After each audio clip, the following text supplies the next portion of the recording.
अमेरिकी federal reserve के फैसले के बाद गुरुवार को भारतीय शेयर बाजार में रिकॉर्ड तेजी देखी गई।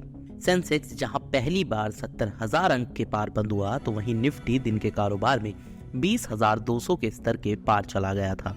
इसके चलते निवेशकों की संपत्ति आज दिन भर में करीब 4.08 लाख करोड़ बढ़ गई। अमेरिकी फेडरल रिजर्व ने एक दिन पहले लगातार तीसरी बार ब्याज दरें नहीं बढ़ाने का फैसला किया था। इसके अलावा उसने अगले साल कम से कम 3 बार ब्याज दरों में कटौती होने का संकेत दिया है। यही फैसला 14 दिसंबर को शेयर बाजार में तेजी का मुख्य कारण रहा। बाजार को उम्मीद है कि अमेरिका में ब्याज दरों के नीचे आने के बाद विदेशी निवेशक भारतीय शेयर बाजार की ओर रुख करेंगे। इससे बाजार अगले साल नया पीक बनाते हुए दिख सकता है।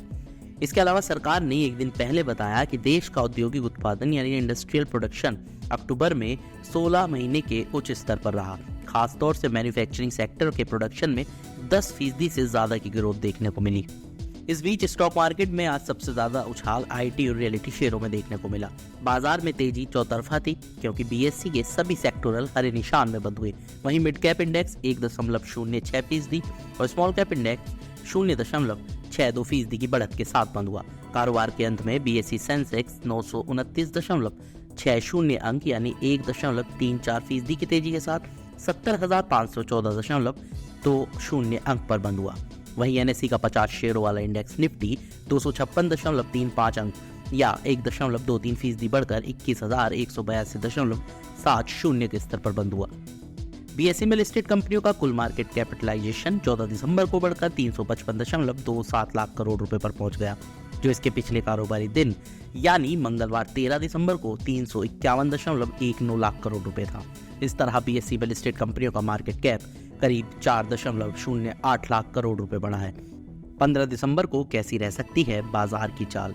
जियोजीत फाइनेंशियल सर्विसेज के विनोद नायर का कहना है कि बाजार ने अपना उत्साह जारी रखा और फेडरल रिजर्व की नरम टिप्पणी के दम पर एक नई ऊंचाई पर पहुंच गया। इसके अलावा अमेरिकी बॉन्ड यील्ड में तेज गिरावट ने निवेशकों को एक विश्वास दिलाया। भारत के सकल घरेलू उत्पाद के पूर्वानुमान में सुधार, तेल की कीमतों में गिरावट और महंगाई को लक्ष्य तक सीमित रखने के आरबीआई के फैसले के कारण रियलिटी और आईटी के बेहतर प्रदर्शन के साथ ब्रॉडर मार्केट में भी जोरदार तेजी रही।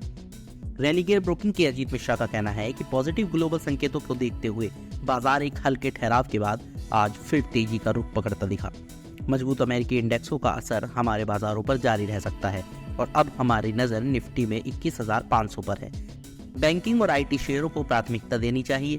दूसरे सेक्टरों में चुनिंदा शेयरों पर ही दाव लगाएं। हालांकि मिड कैप और स्मॉल कैप पैक भी इस तेजी में झूम रहे हैं, लेकिन ये ओवरबोट दिख रहे हैं। ऐसे में ट्रेडर्स को इन शेयरों को लेकर सावधान रहने की सलाह है। एलकेपी सिक्योरिटीज के रूपक डे का कहना है कि इंडेक्स आज कंसोलिडेशन रेंज से बाहर आता दिखा। मार्केट सेंटिमेंट मजबूत बना हुआ है। निफ्टी सभी अहम मूविंग एवरेज से ऊपर टिका हुआ है। निफ्टी के लिए 21,000 पर मजबूत सपोर्ट दिख रहा है। निफ्टी हमें जल्द ही 21,400 और उसके पार जाता दिख सकता है।